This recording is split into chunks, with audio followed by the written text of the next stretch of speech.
A pattern I've noticed in successful people: they're terrible at work-life balance, but great at work-life integration. They don't separate, they blend. Their work is play, their play creates work, their friends are partners, their hobbies become businesses. While everybody's trying to clock out at 5 p.m, they're building empires, doing what they do for free. I love that. That is me. I blend work and play together and have a bloody great time doing it. So influencer income is my signature half-a-day strategy, basically for creators who have started to monetize, who want to scale that but aren't quite ready to be part of an agency. They're sitting in that middle ground, basically. So what we are going to go through today is looking at your media pack. We've already touched over that. Understanding and identifying your target audience, which is always where we start. It's so important that not only you understand who your content's being seen by, but then how you communicate that to a brand, because as much as they will buy into you, what they really care about is your audience. Yeah. We then look at your why, and that's, I think, a massively important thing to really pick into and identify. If you understand your why and the reasons that you're doing this, as you start to scale and things get busier, it's very easy to get shiny object syndrome and be like, oh, they want to work with me, and oh, they want to work with me.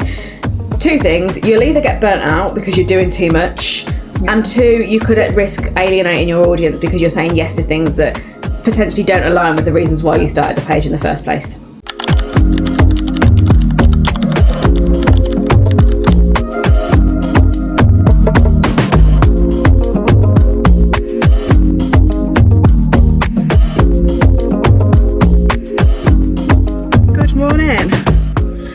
On the road again. That 36 hours went very, very, very quickly. My intention was to sleep. I did do that. I've had a lot of sleep in those 36 hours. I feel recharged and ready to set off. So we are heading down to London today.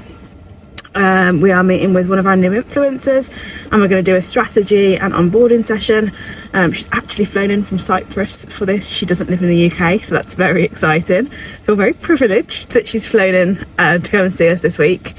Tomorrow I have meetings in the day. I've got a content shoot in the afternoon before an event that we've organised for JOLT with Anna Williamson from Celebs Go Dating and Louise Boynton. I'll share more about that tomorrow. And then Wednesday, I'm off for a very exciting dinner at the Corinthia with one of my friends / clients / talent for like a female founders lunch, which will be exciting. So I'm just heading off now. I'm actually 6 minutes ahead of schedule, which never happens for me. So I'm documenting it. I'm meeting Darcy at the train station. I'm going to try and catch up on my inbox on the way down before a busy couple of days. Yeah, that's me this week, so take you along with me. For once in my life, I am here early, so I'm just sorting my day out with Caitlin. Just rearranging tomorrow because we've had a little bit of a change of schedule, so I actually got time to sit here and do it for 5 minutes before I have to get the train. Usually I am rushing around like a blue ass fly, never leave myself enough time for anything, but today, for once in my life, I'm here early.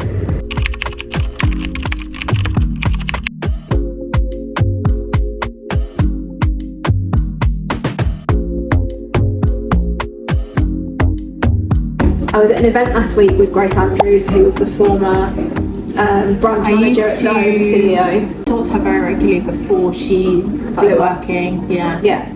So she was talking all about like the world of podcasting and how it's becoming this massive area of investment for brands.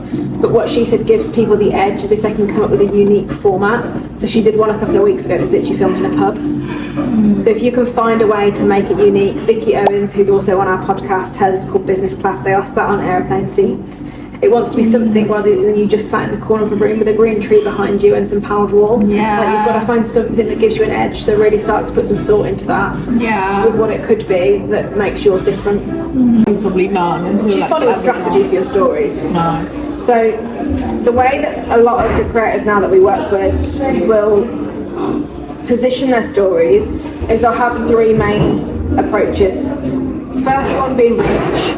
So they will literally share one story frame, let it run for 24 hours, let it time out. That will max out your reach. That will always be your highest reaching stories. Always do that, yeah. There will then be an element of nurturing the existing audience. I post a lot. Engaging with them, like getting them to interact through like responding to your stories. It could be stickers, like looking at the engagement and the nurturing of the existing audience. Yeah, like a question mark. Yeah, all of that sort of stuff. And then there's stories to sell, which will be your affiliate links. So there's 7 days in a week. You posting stories every day? Every day. Okay, so split that down there. So not to 3 months then, we've got link clicks need to improve, we're going to roll out a story strategy to monitor, LCK, we're going to get that set up and working well, potential page rebrand, and then launching the podcast. Anything else in the next 3 months? I think getting some higher paid campaigns. So rather than spend hours tonight trying to do my own hair, I decided to treat myself, and I'm going to go for a blow dry whilst I'm down here so that I am ready and presentable for tomorrow.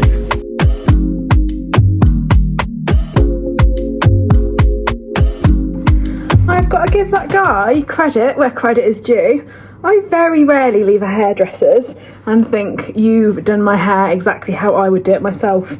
I always go home and like there's bits around by my ears that need doing, or it's just not done well. But I wish he was local because I'd have him do my hair all the time. I always book in for a blow dry, or whenever I book in for a blow dry, and they'll book me in for like a 60-minute gap, and I'm always like, it's not long enough, you won't be able to do my hair in 60 minutes, and no one ever believes me. And I said it to these guys and they were like, we're not in a rush today, like we've not got anybody in after you. 2.5 hours he spent blow drying my hair, and that is what it needs. That's why I book and have it done by somebody else, because I don't have 2.5 hours.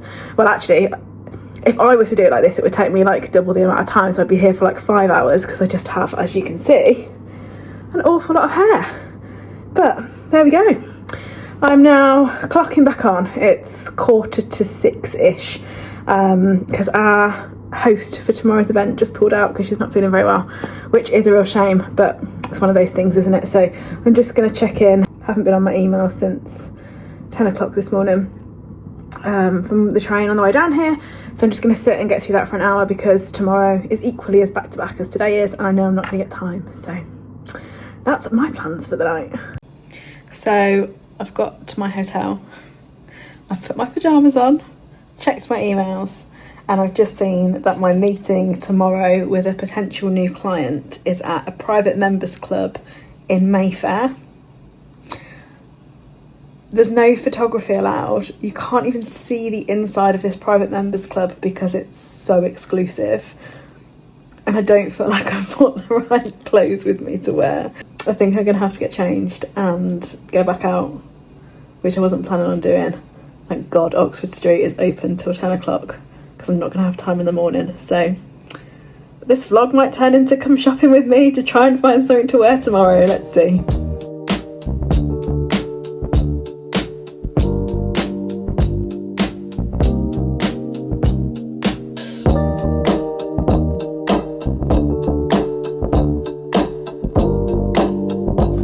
Good morning. It is Tuesday morning. I think it's about 8 o'clock, I actually don't know. I had a really bad night's sleep last night. I just couldn't settle and switch off. My brain was just in overdrive. I think I'm just really craving a bit of time in my own bed. I'm definitely feeling a bit overwhelmed this morning. Again, I'm either on a high or I'm overwhelmed. Those are my two states of mood at the moment. I just want more time. I was having a conversation yesterday with Lauren and Darcy at the strategy day. And they were saying, you know, like, you're so busy, how are you coping, how are you doing it? And I was like, I'm going with the flow at the moment. And one of them said, you know, you can't do this forever, you're going to burn out. And I was like, I know, but how do you know what to say no to? And that is my dilemma, I suppose, at the moment, is that we've got so many amazing opportunities coming our way, and all of them deserve for me to say yes. And I'll say yes to some things, and then something even more amazing will come along. So I add that to the diary, and then before I know it, I'm never at home, and that can't carry on. So I'm going to have to reevaluate my diary, I think, a little bit over the next couple of weeks. See what, you know, one of the girls could go to instead, because it doesn't always need me. I just enjoy being out and about, but maybe not to the level that I'm out and about at the moment. You can tell I'm tired. I can't get my words out this morning. I think I've got about 2 hours before Caitlin's train gets in. She's actually come to London to work with me today. She doesn't need to be down here. But we haven't seen each other because of Ibiza last week. She's got annual leave at the end of this week. And we just need a day together to go through shit and work out what's going on in my life. So she's on her way down. I've got a meeting at midday with a potential new client, which I'm excited for, but I have got a little bit of imposter syndrome, I'm not going to lie to you, so I'll update you on that one after the meeting. Then the gang from Joel arrive this afternoon and we're hoping that we can find somewhere to film a bit of content. If you've ever seen our London content days before, we usually end up filming in the most random of places, here, there and everywhere, in taxis, chasing Russ between his gigs, and the last one was in the Savoy stairwell at an event where he's just come off stage. So who knows what will happen with that. Our speaker did pull out, which is a shame for tonight, but thank goodness we've got Russ on the team because he'll just fill in. Clearly not afraid of a bit of public speaking. And then I'm hoping it's not going to be a late night tonight. I think the event is due to wrap up about 8:30. So if I can be in bed by 9:30, I will be happy. And then tomorrow I'm off to the Corinthia for a dinner with my lovely friend and client Katy. So that's a nice way to end this little trip. Hoping again it won't be a late one back on Wednesday night. Hopefully be back in time to have some tea with David, and then Thursday I'm off up to Manchester. But again, that's a shorter day than it was originally planned to be. I was going to a PR event on Thursday night, but I am gonna take that one out of my diary before I collapse. I have an influencer income tomorrow as well. Just realised I'm doing that remotely. So that's in the morning before the Corinthia. So I'll see if I can do that from this room, although the Wi-Fi's not great, so I might see if I can move today, just so I can do that from the comfort of my room. Busy, busy, busy, busy, busy. Your hair looks lovely. Thanks. I went and had it blow dried in London yesterday because there was just absolutely no way that I was going to attempt to wash and dry my own hair in a Premier Inn. It just wasn't happening. And actually, it was 2 hours of just brain like silence. You heard of the app Treatwell? Yes. I booked it on that because it was at the end of the road from where my hotel was, and didn't know anything about the salon or anything, but it was like a spa hairdressers. Oh my god. They sat down and they were like, choose your oil, and I was like, what? Yeah. Look, I don't really put oil in my hair, but okay, fine. So I had to smell them all and choose which one I wanted. Yeah. And he put his arms on my shoulders. It was a guy who did it. He put his arms on my shoulders and he was like, just breathe in the oil, like I'll guide you basically through this like meditation. So he'd got his arms on my shoulders that he was like massaging as his hands were here, and I was having to like breathe in this oil. Yeah. And then he gave me a full like head, neck and shoulder massage for like 20 minutes, and I was like, oh, I really needed this. Then they took you to like the basins, and I'm not joking, he shampooed my hair like 4 times. And then again, I had like another 15 minutes like scalp massage as he did the conditioner. I was like, if this salon was by my house, I would come here every time. And then usually when I leave a hairdresser's, I'm like, I need to go home and straighten my hair myself or do something to it.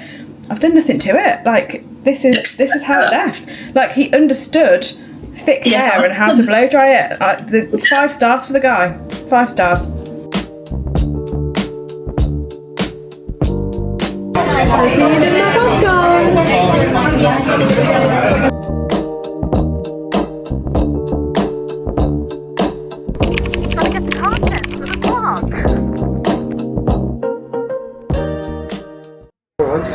Oh my god, they're all coming through. We've just sold 3.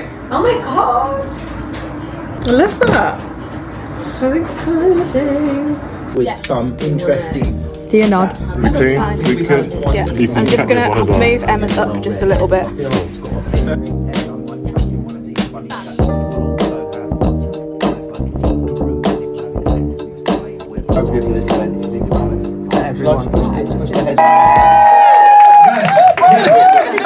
Well, thank you very much for coming, spelled the other way. And we're going to have a talk around intimacy, desire, why Britain isn't banging enough, And we've got an amazing panel as well to discuss this with. There's a real like fitting on the end there. That's Lindsay Kane, my wife, and I'm also joined by Louise Boynton, who we're very honoured to have with us. She's the host of Sex Talk, she's a founder, she's a writer, she's a journalist. Give it up for the panel, that's Lindsay and Emma. Decade of a man's life where he's most likely to cheat in a long-term relationship, not short-term. That's obviously guys in their fuckboys in their 20s, but in a marriage is in his 70s. What? That is the age. How shocking! Thank you very much. I brought the stopwatch back with me, and it keeps going off. Oh, I don't know how to turn it off. It just keeps going off. Why did I try and be helpful? Next time you leave a stopwatch at a venue, I'm leaving it there. I'm about to throw it into the hallway. I've had it. How do you turn this sodding thing off? It just won't stop.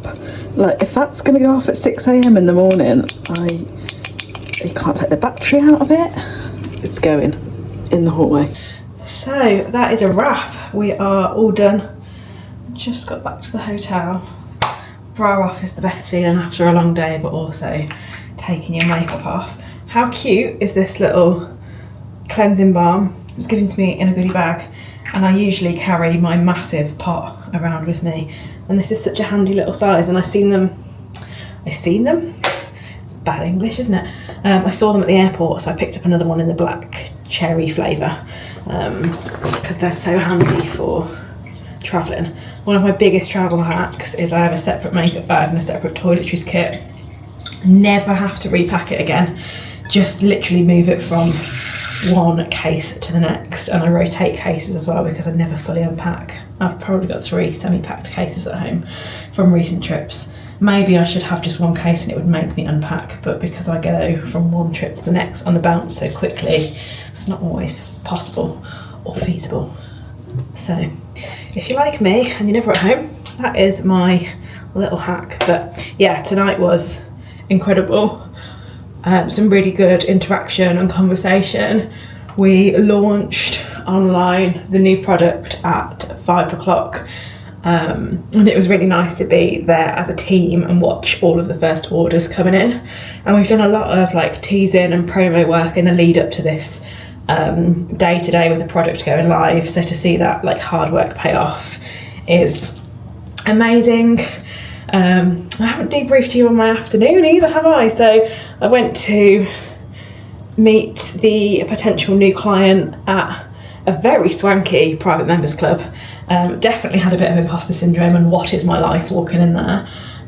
Ultra exclusive. You're not allowed to take photos or videos in there. There's not even any photos of the interior online. They give you a sticker to cover your camera to go in there. It was a really, really positive meeting. Had some really great conversations around where I think the personal brand space is going, and you know, the latest kind of emergences in the industry. And we spoke about kind of paywalled podcasts and all of that sort of stuff, which I think is a great way to give value and information without wanting to give it all away for free. Like, there's so much value that we could get from a podcast, and it's such an easy format to give value, but how do you know if you're giving too much away? So we had a really great conversation around that. The example I gave, which is a totally different industry to what these guys are in, they're in property, but Rachel Harris from Accountant She has a hugely successful paywalled podcast. So to get that value from her and that content, rather than going after brand sponsors, because podcasts are expensive to run, she has a nominal fee subscription for her audience to listen to it, and that does really, really well. So I think that's an interesting angle there. And I definitely, you know, when we record our podcast, sometimes I think, like, am I giving too much away here? Like, am I devaluing my strategy days, my one-to-one services, my work effectively by giving so much value away for free? But I think to build a really loyal personal brand, there's got to be an element of that. So yeah, there's some really, really great conversations about it. I hope it will go somewhere, and that they'll book on to a retainer with us. But even if it doesn't, like, the experience of today was amazing, and just some really great conversations and some things that got my brain going. But yeah, I love events. I actually studied an events management degree, for anybody who didn't know that. My background before going into marketing, I was a wedding planner, and then worked in corporate events for a few years, and it was a real big decision for me to leave that industry, because it was so, I suppose, deep rooted in me that I love an event, I love bringing people together. But it was just after COVID hit that I decided that it was time to get out of the events industry. It didn't feel like a secure industry to be working in, and I couldn't see any sign of the events industry opening back up, especially in the line of events that I was in at that time. Sorry about that, I had to move. With so many international visitors coming in from all over the world to these shows that I was working on, there was just no sign in that industry opening back up again anytime soon. This opportunity came along for me to go into marketing. I'd already started over at Charlie's at this point and was starting to grow an audience, and realised that actually the one thing that job really didn't serve me for was my creative, like, brain, that part of my brain that I now know is really important for me to be satisfied and to live by my values. There has to be an element of creativity in there, and that job didn't give me any of that whatsoever, unless you can create a little graphic on a wire and tube show. Like, it just didn't scratch that part of my brain. So over at Charlie's became that, outside of work, loved it, saw a real opportunity in it, wanted to learn more about it, and then this job came up, and it was just a sign, I suppose, if you believe in that sort of stuff. Where I was going with this is that was a really big decision, because events was so important to me, and a part of me that I really, really enjoyed. I love to bring an experience to life and watch a group of people together. I think there's absolute magic in events. So to leave that was a bit nerve-wracking, really, and felt like it was going against everything I'd worked towards in my degree and where I thought my career would take me. But to now be running a marketing agency where so many of my clients are happy to embrace my wild and wacky event ideas, and like tonight we'll pack a theatre out with people who are probably uncomfortable talking about sex and libido and relationships, but we got a room full of people and spoke about sex, libido and relationships tonight, and had some really great conversations as part of it. So I'm really pleased that I've managed to keep that in my career and can kind of combine my two worlds that up until this point haven't really collided, with my events background and marketing and social media and all of that we do. So yeah, I really, really, really enjoyed tonight and just want to do more events. We're actually organising an influencer event for a skincare brand in the next couple of weeks, which the team are working on at the moment. So at the moment, my diary isn't quite lining up for me to make it for the full day, but I'm hoping I'll at least be able to pop in for a couple of hours. But these are the projects that we really, really enjoy. We love to bring stuff to life. And thankfully, I've grown a team around me who also share that enthusiasm and passion towards it. So more of that, please. Let's manifest that. Obviously, we did the retreat last week in Ibiza as well, which I need to debrief on separately, because it was just the most phenomenal week and something that I will literally remember for the rest of my life. And that sounds like a bit wanky and like a massively bold statement, and I don't want to give too much away from the conversations that we had on the retreat, because we all agreed and made a bit of a pact that it would stay within the group. But just some of the stories really touched me, and that experience of being together and the connection and community that's come from it. A couple of the people that were on the retreat made the effort to travel from literally up north to London today to come and join us for the event, because they just wanted to be part of it. And I think brands can learn a lot from that. Like, experiential marketing is so crucial for building a community around your brand. And like, the proof is in the pudding. We spent a week with these people last week, and they are literally travelling from the top to the bottom of the country to come and join us for an event for an hour and a half, because they want to be part of it, and they're so loyal and invested in the brand and the story and what we stand for, that it just wasn't an option for them not to be there tonight. So yeah, I could speak about that for hours, but it is past my bedtime now. It's 10:30. I've got an influence to income that I am delivering tomorrow morning virtually, so I'm hoping that the Wi-Fi will hold up in my room. Then I'm off to the Corinthia for a dinner, which is very exciting. Travelling back home then after that tomorrow, and up to Manchester on Thursday, and then half a day on Friday for me. I need that. Reset over the weekend, and then hopefully a few more days in the office next week to train our new starters, catch up on a bit of desk admin, and then I think the week after I'm delivering strategy sessions, and the week after that I'm going to Spain on another retreat, but this time as a guest, so I've got that to look forward to. So my lie-in did not go to plan this morning, and I was wide awake at 6, so it's now 6:50. I've given up, and I am starting to do all of the kind of culling from the content over the last couple of days and getting it uploaded to our system for our video editors to get started.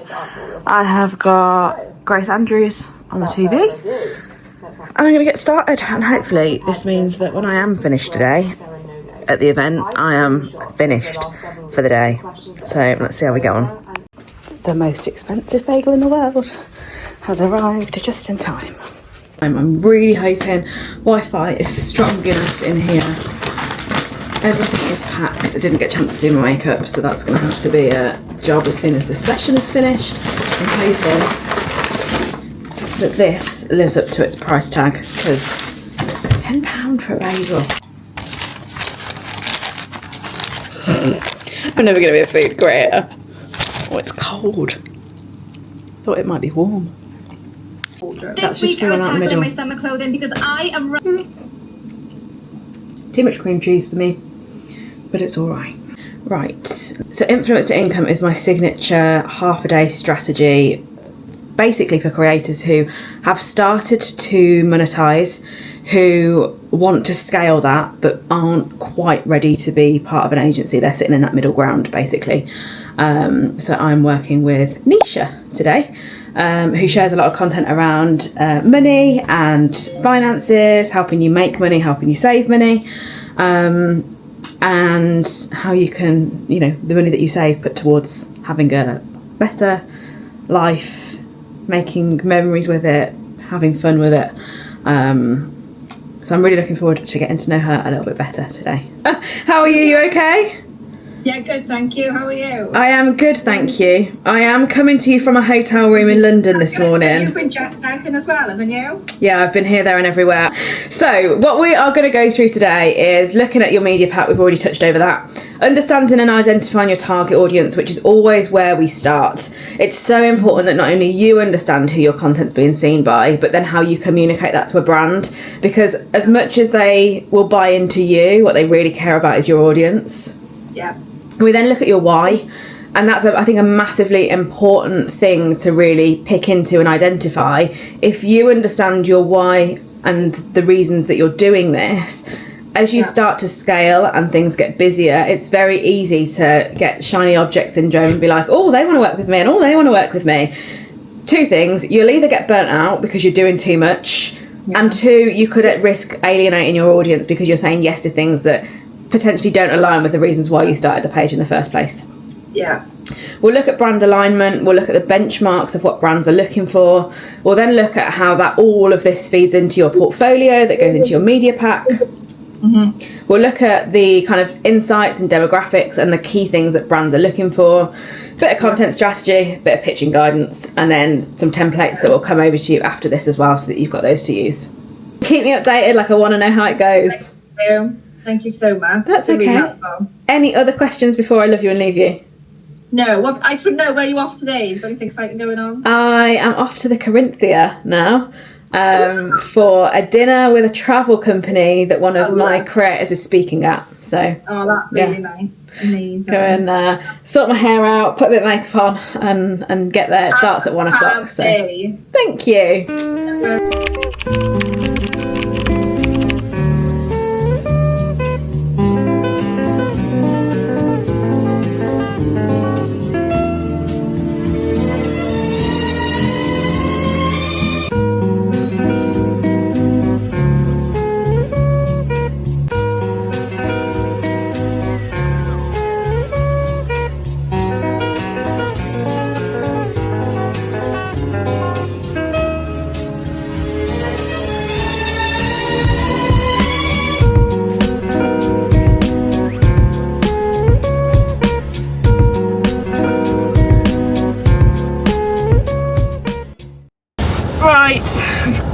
back. It's 8:15. I am absolutely zonked. That train was really busy, but actually by some stroke of luck the signal worked, so I got quite a bit done. Get me to bed, please. I've just had a text from David to say I've ordered a curry and I've saved you some poppadoms. If that isn't true love, then I don't know what is. Hello. Hi. Hello. I came home. Come on then. Good morning from somebody who woke up in their own bed this morning. Woo! I would have loved an extra hour, but beggars can't be choosers. I am off up to Manchester today. Manchester! You want to be in it? Come on. Whoa. Good morning. Anyway, I am off up to Manchester today. I am going to meet with Chloe from the White Pines project, with Izzy, her talent manager, and Darcy, who is our new talent manager, is coming along as well, so she can see what we get up to. You are quite heavy, little miss. So yeah, we're meeting her in Manchester. I was supposed to be going to a PR event in Manchester tonight with another one of our talent, but they have had a paid speaker booking come in for this evening, which gets me off the hook. I would have loved to go, and we are going to arrange to go a different day. However, that falling out of my schedule this week is a little bit of a blessing. So today should be a nice, manageable, enjoyable day, and I'm hoping it won't be 9 o'clock that I'm walking back through the door again tonight. This is literally the 4th or 5th time I've tried to upload this video, but because it's so huge it's taken ages. It's saying 8 minutes to upload. I'm going to be cutting this train fine. Shut up. I am going to be cutting this train fine, but to get to 74% of the way through and cancel it is soul destroying. Can we do it? The laptop is literally as close to the Wi-Fi box as it possibly can be. It's stored in that cupboard. I don't know whether that makes a difference in the internet speed, but I'm hoping it does. I couldn't risk it, so it's coming in the car with me. Guess who forgot to put their car on charge last night and has 5 miles left. It's a good job the station's around the corner. I think it's still going. Where are we at? 4 minutes. Can I wait 4 minutes? No, just maybe. Let's see. 2 minutes. Is it gonna do it? 22 seconds. Come on. I just broke my nail slamming the car door, but I think we'll just about make it.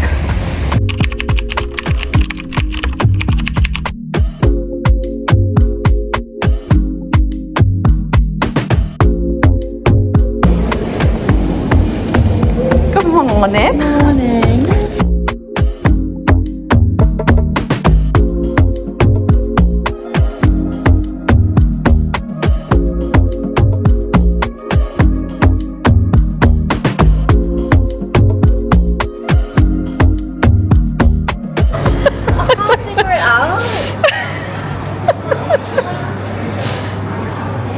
It's not a switch. Is it not working? What do you say?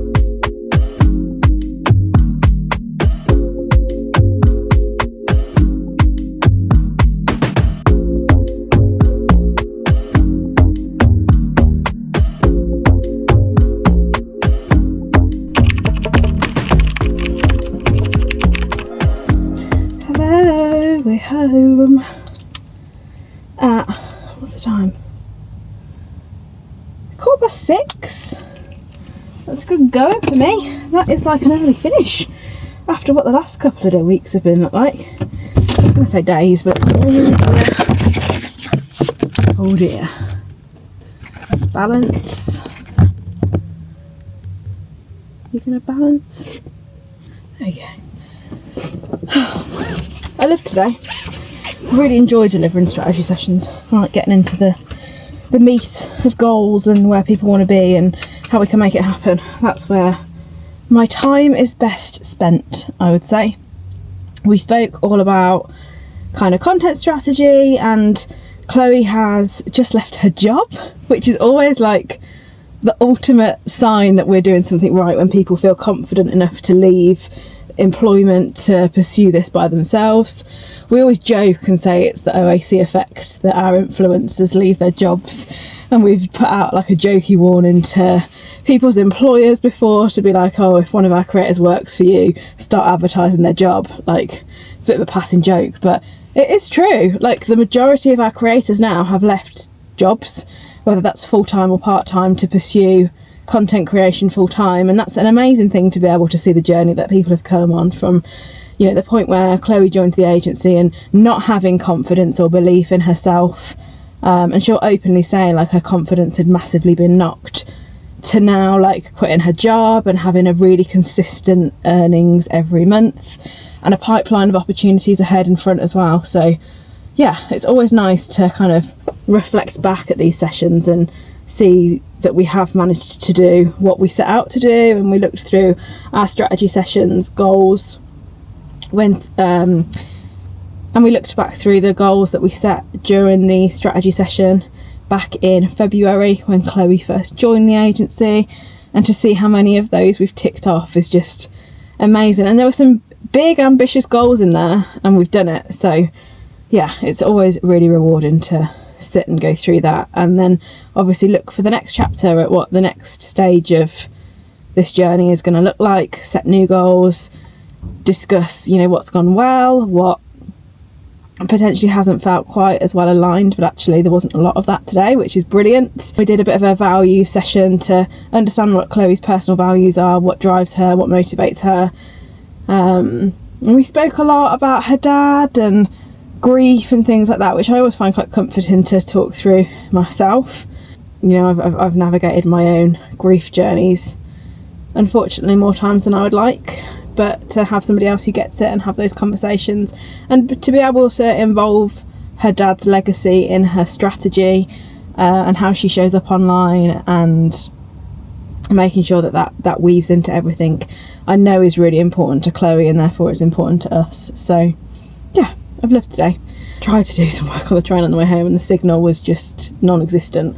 I can't understand how when you go and travel in Europe you can get consistent signal on the underground, on trains, great Wi-Fi, and then in the UK it's just a bag of shit. But hey ho, I've sat quietly for a couple of hours, so I can't complain.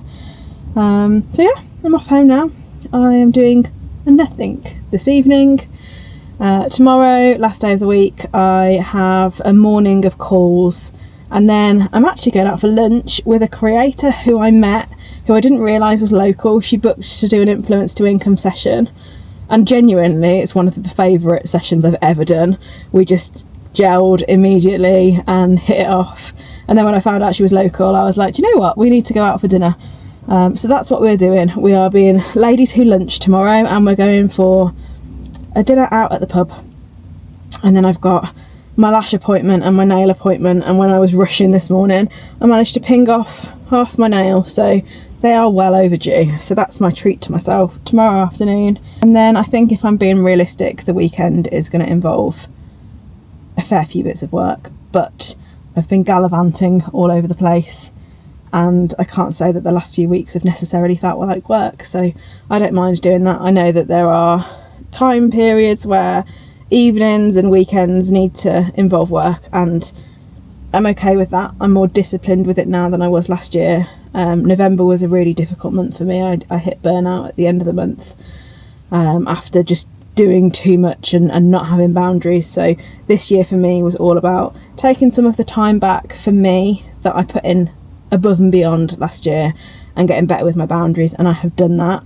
That doesn't necessarily mean that I never work an evening or a weekend, and I think as a business owner it's unrealistic to think that that can be your reality when you are scaling and growing as quickly as we are. So That's just my take on it. So yeah, I will do some work over the weekend. There was a quote actually I saw, somebody shared it on Instagram and I reposted it, and I've thought about it a lot since I reposted it. What did it say? A pattern I've noticed in successful people: they're terrible at work-life balance but great at work-life integration. They don't separate, they blend. Their work is play, their play creates work, their friends are partners, their hobbies become businesses. While everybody's trying to clock out at 5 p.m, they're building empires, doing what they do for free. I love that. That is me. I blend work and play together and have a bloody great time doing it. So there's your bit of wisdom for today. Anyway, I'm off home. Goodbye. I made it to Friday. Oh, right. I am off to the office to go and pick up a very, very exciting new product that turned my podcast off. A very, very exciting new product that I'm going to go and drop to my photographer. And he's going to fast track a couple of images for me so we can get it out in press releases and start fully promoting it. Got some journalists that want to feature it, which is exciting. A bit of a tight turnaround with production. I wanted to get it out in time for the event that was early this week, which we managed to do. Then I'm coming home. I am organising mastermind for my influencers in 2-ish weeks, and we're going to be joined by a very exciting brand who's going to speak to us about exactly what they're looking for from creators, the type of content that they want to see, everything in between. So I've got a call with them first and then the venue this morning. And then you probably won't hear from me after that today. That's probably going to wrap up this week's vlog, because I am going to have a pamper afternoon and look after myself is the plan. And that's not that exciting. So yeah, Friday is here and I am ready for it. I am so glad to not be in, I don't want to say proper clothes, but I'm glad to be in comfy clothes today. And I'm actually glad to be on my own most of today. I love being around people and I recharge on other people's energy. Well, no, actually that's a lie. I bounce off other people's energy, but to properly recharge myself, I have to be on my own. So that is what today is looking like. It's quite a nice morning actually. Blue sky. I might take the dog out for a walk on my lunch break. That will be nice. Oh, little doggy. That's me for the day. So I will catch you all later.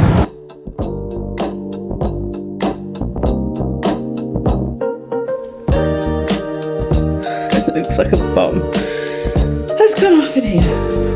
This is what I'm looking for.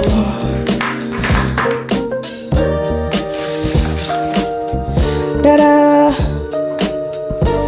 Months in the planning, and it's here.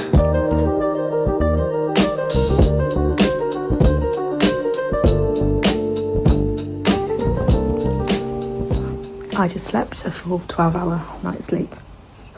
I went to bed at 11 and I woke up at 11.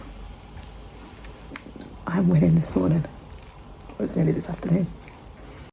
Can we also just take a moment of appreciation for these pyjamas, which I think might be the best things that Primark have ever produced. It's an Oscar crossed with a Harlow in pyjamas with bows on. Oscar, is it you? Yeah. You're very needy today. You are. Have you missed me these last 2 weeks? Yeah. Look at that nose. Whoop. The paw. Oh. I think one thing I'd be interested to learn more about is like the journey that B&Q have been on with influencer marketing. Like, when did you first introduce it? How it's like evolved in the business? What you think is going to change in the next couple of years with how, like, what's going on in the industry? Like, a lot of our influencers have gone full time with this now. This is their sole source of income. But there is always a bit of hesitation with them and a bit of nervousness because we never know where the industry's going to go. and I can see it growing. It's one of those, isn't it? It's an amazing industry, but it's still relatively new compared to the industry. So it's kind of, and most of them are of the mindset of let's embrace it now for as long as it's around for. But you know, I think from a brand's perspective, it's just always really interesting to hear like how you see it evolving, the conversations that you're having about long-term plans with influencer marketing. I'm really excited. Amazing. And thanks for the opportunity, guys. That's okay, our pleasure.